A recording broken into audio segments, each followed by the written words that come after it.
In this video, I'm going to talk about what we can learn from Jerry Jones about buying real estate, pricing real estate to get the snowball effect, mistake home buyers are making, and the most recent Austin real estate housing market statistics for April 2021. I'm Eric Peterson, broker and owner of Kopa Real Estate, and if you want to see more videos about local real estate information, subscribe to our channel, like this video, and leave a comment about what you're seeing in the Austin real estate market. As always, call me if you have any real estate related questions I can answer for you if you want our help buying or selling a home. People often ask me what I would do in their situation. Well, we just bought a home ourselves 3 weeks ago. My wife found out a realtor was selling his own home off market, and it turns out it is the exact home we've been looking for. So I'm a very analytical person, probably like many of you watching this video. And analytical people have a tendency to be indecisive. So because I recognize I can be too analytical, I force myself to be more decisive. And we had already decided this was the type of home we wanted to buy.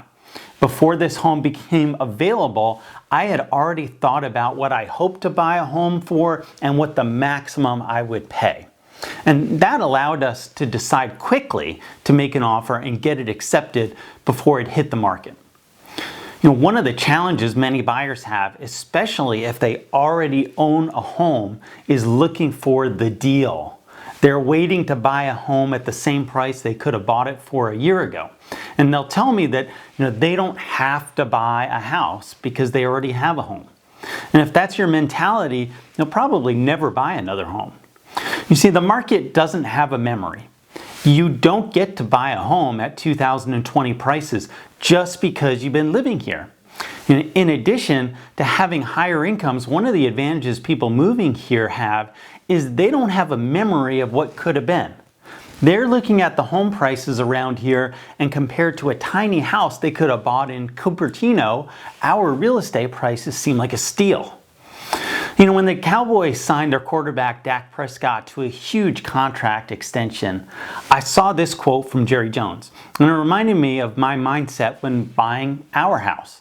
For my family, I had a number in mind of what I wanted to pay and a maximum number I was going to pay. And in the end, we paid a lot more than I was hoping to pay and a lot less than I would have paid.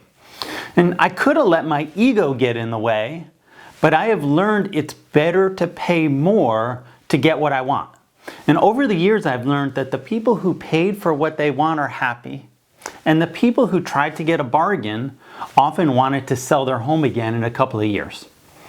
And the happy ending here is that we just closed 3 weeks ago, and another home with the same floor plan but without some of the features we love sold for $110,000 more than we paid. Now let's talk about pricing your home for the snowball effect. The Austin real estate market is super hot. However, because buyers are very emotional, there's a psychological aspect to pricing your home to get the best price. And sometimes pricing higher makes sense. Sometimes lower will get you the best results. And we'd have to look at your specific situation and talk about what we've seen work with previous listings and then come together and decide what's best for you.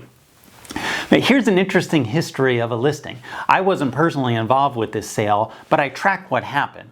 And the home came on the market priced at $799,900. It didn't get much action. Then the home was reduced down to $759,900 and still didn't sell. The home was taken off the market on March 8th and put back on the market with a totally different realtor on March 11th at a price of $650,000.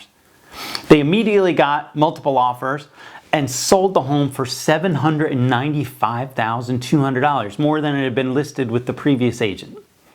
And so when you price a home too high, what happens is you might not get any action. And getting offers right away is what helps to get that snowball effect started. Buyers are all waiting to see what other buyers are doing, and if they see that nobody wants the house, then they'll wait.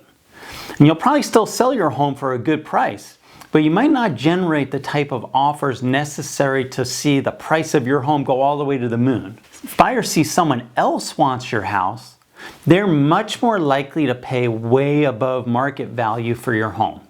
It's strange that nobody bought this house when it was priced at $759,900, and then somebody bought it for $795,200. $200.